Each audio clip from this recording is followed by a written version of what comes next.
제4절 MSA 도입. 이번 절에서는 어떤 경우에 MSA를 도입해야 하는지에 대해서 알아보겠습니다. MSA의 근본적인 목적은 빠른 비즈니스 대응과 민첩성에 있습니다. 그러므로 모든 서비스에 MSA가 반드시 적합하다고는 할 수 없습니다.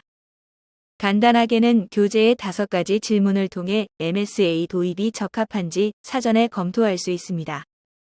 첫 번째, 빠르고 잦은 배포가 필요한가? 시스템을 자주 개선하거나 배포하지 않아도 되는 경우 MSA가 적합하지 않을 수 있습니다. 둘째, 성능이 중요한 서비스인가? 모놀리틱 구조에 비해 성능이 저하될 수 있으므로 성능에 민감한 시스템 또는 서비스인 경우 도입을 고려해야 합니다. 셋째, 분산 트랜잭션이 필요한 서비스인가? 모놀리틱 구조에서 여러 개의 서비스들을 묶어 단일 트랜잭션으로 처리할 수 있지만 MSA에서는 단일 트랜잭션 처리가 어렵습니다. 그러므로 단일 트랜잭션이 가능한 경우 모놀리틱이 더 적합할 수 있습니다. 넷째, 모놀리틱 구조에 비해 비용을 절감할 수 있는가? 서비스들이 늘어난다는 것은 관리할 서버가 늘어난다는 것을 의미하므로 운영관리 비용이 증가할 수 있습니다. 마지막, 조직의 개발 문화는 준비되어 있는가?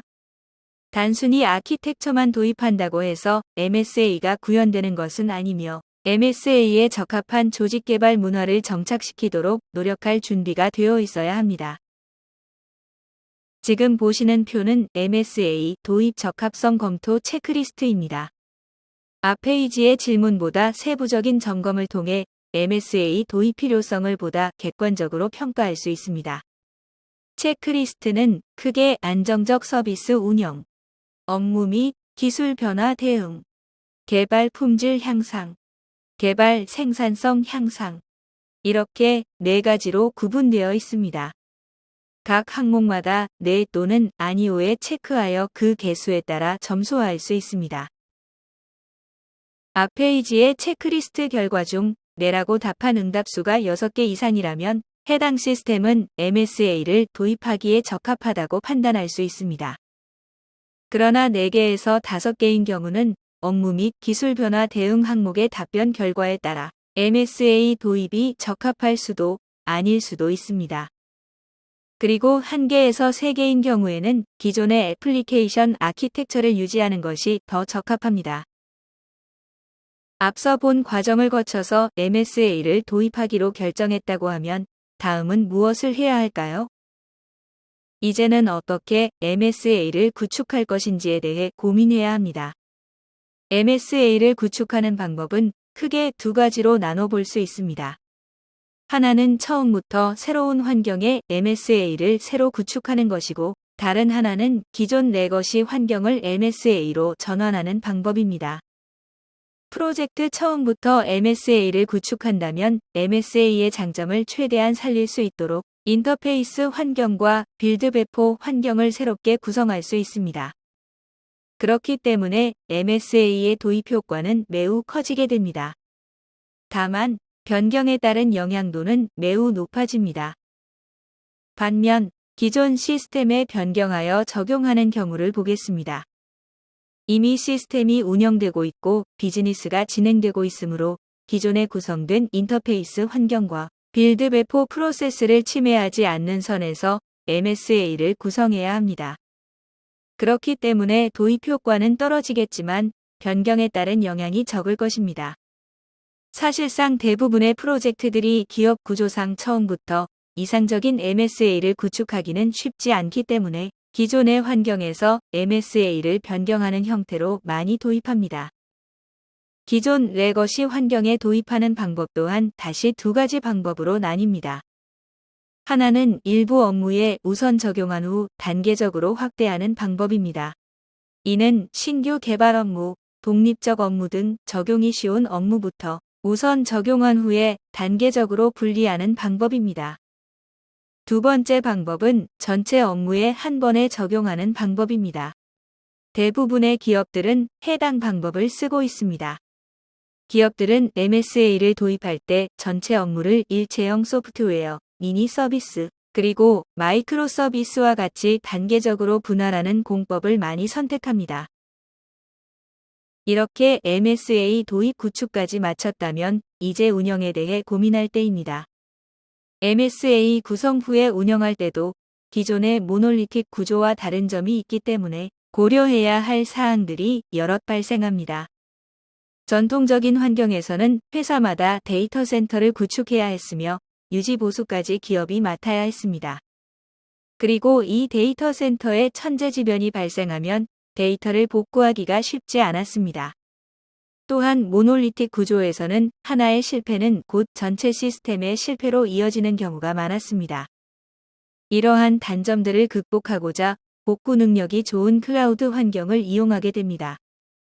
클라우드 환경에서는 이러한 단점들을 극복할 수 있지만 관리 대상인 컴포넌트의 수가 많아집니다. 데이터도 여러 곳으로 분산되기 때문에 개발 및 운영의 비용이 증가할 수 있다는 단점이 존재합니다. 다음으로 MSA 구성 시의 DB 트랜잭션을 어떻게 처리해야 할 것인지 고민이 필요합니다. MSA에서는 분리된 데이터베이스 간의 트랜잭션으로 인한 데이터 일관성 확보가 어렵기 때문입니다. MSA에서는 마이크로 서비스별로 트랜잭션을 처리합니다. 따라서 다른 데이터베이스로는 저장이나 접근이 불가능하고 API를 통해 다른 서비스의 데이터에 접근할 수 있습니다. 쇼핑몰 운영을 예시로 설명하겠습니다. 보이는 그림과 같이 결제 테이블의 값을 바꾸기 위해서는 주문 서비스에서 직접 접근이 불가능합니다. 대신 각각의 API를 통해 결제 서비스에 요청을 보내고 결제 서비스가 결제 테이블의 정보를 수정합니다. 다음, 이벤트 드리븐 아키텍처는 MSA 환경에서 이벤트를 생성하고 발생한 이벤트를 수신자에게 전송하는 구조로 수신자는 그 이벤트를 처리하기 위해 비동기 방식으로 메시지를 전달하는 방식을 말합니다. 이는 MSA가 적용된 시스템을 보완하는 아키텍처입니다. 이 아키텍처는 트랜잭션 실패 시 보상 트랜잭션 처리 방식으로 데이터 간의 일관성을 처리할 수 있게 지원합니다. 예시처럼 주문 시 재고가 부족할 때는 처음에 주문 서비스에서 주문 생성 이벤트를 전송하고 결제 서비스에서 수신 후 주문 완료 이벤트를 전송합니다. 그리고 재고 서비스에서는 해당 이벤트를 받아서 재고가 남아있다면 그대로 주문 완료 처리하고 만약 재고가 부족할 경우 재고 부족 이벤트를 발생시켜 주문 서비스와 결제 서비스는 API를 통해 통신하게 됩니다. 마지막으로 MSA 환경에서는 분산된 로그 수집에 대한 고민이 필요합니다. 이 문제에 대안은 예거가 될 수 있습니다. 예거는 분산 서비스만 트랜잭션을 추적하는 오픈소스 소프트웨어로 복잡한 MSA의 환경을 모니터링하고 문제를 해결하는 데 사용합니다. MSA 환경에서는 단 한 번의 호출에도 상호작용하는 수십 개 다른 서비스가 실행될 수 있습니다. 이 경우 어떤 문제가 발생하거나 요청 수행 속도가 느릴 경우 개발자와 엔지니어가 문제를 파악하기 어렵습니다. 이때 모든 연결에 대해 추적하는 방식이 분산 추적입니다. 일반적으로 서비스 메시의 일부로 실행되는 분산 추적은 마이크로 서비스를 관리하고 관찰할 수 있는 방법입니다.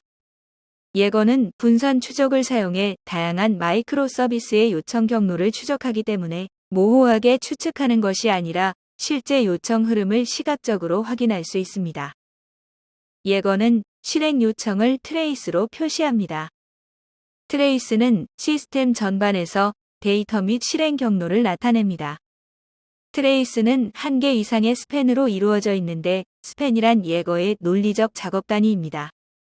각 스팬에는 운영 작업의 이름, 시작 시간, 기간 등이 포함되어 있습니다. 예거는 스팬 같은 트레이스를 수집, 저장, 시각화하는 여러 구성 요소가 포함되어 있습니다. 구성 요소를 각각 간략하게 살펴볼까요? 먼저, 예거 클라이언트는 분산 추적을 위한 오픈 트레이싱 API에 언어별 구현이 포함되어 있으며 수동으로 사용하거나 다양한 오픈소스 프레임워크와 함께 사용할 수 있는 도구입니다. 다음, 예거 에이전트는 사용자 데이터그램 프로토콜을 통해 전송된 스팬을 수신하는 네트워크 대문으로 계측된 애플리케이션과 동일한 호스트에 배치됩니다. 컬렉터는 에이전트로부터 트레이스를 수신하여 처리 파이프라인을 통해 유효성 검사, 색인, 생성, 변환 등을 수행한 후 데이터 저장소인 카산드라 등에 저장합니다. 예거 쿼리는 저장소에서 트레이스를 검색하는 UI로 결과를 보여주는 서비스입니다. 이러한 예거의 구성 요소들은 쿠버네티스 통합 환경에서 분산 추적에 맞게 설계되어 있습니다. 이번 장에서는 MSA의 6개 구성 요소와 대표 사례, 그리고 MSA 도입을 위해서는 어떤 점을 고려하고 고민해야 하는지에 대해 배워보았습니다. 이것으로 2장 마이크로 서비스 아키텍처 이해를 마치고 다음 3장에서는 클라우드 네이티브의 또 다른 요소인 데브옵스에 대해 학습하겠습니다.